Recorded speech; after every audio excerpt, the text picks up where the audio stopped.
These both the parables are very apt in the lives of Saint Ignatius and in the lives of Jesuits.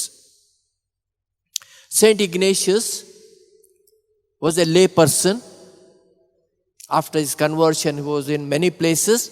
Finally, he comes to Paris to do his master's degree. And he was talking about God to certain people, men and women. And he got Father Peter Faber as his first companion to join him. Father Peter Faber was already a priest, a diocesan priest, and joined Ignatius. Then came Francis Xavier, a Spaniard. Of course, Father Peter Faber was also a Spaniard. Then comes James Linus, a Spaniard. All young people these were. Alfonso Salmeron, a Spaniard. Nicolas Bobadilla, a Spaniard. And Simeão Rodrigues, a Portuguese youngster. Claude J., a Frenchman. Pascas Brouet, a Frenchman.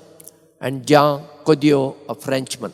So 9 companions and Ignatius founded the Society of Jesus. 10 people together. And they applied for official recognition to Pope. So on 27th of September 1540, Pope Paul III approved the Society of Jesus. And the society began to grow. They started with the pastoral work and education. The whole of Europe is being educated by the Jesuits, or most of the Europe.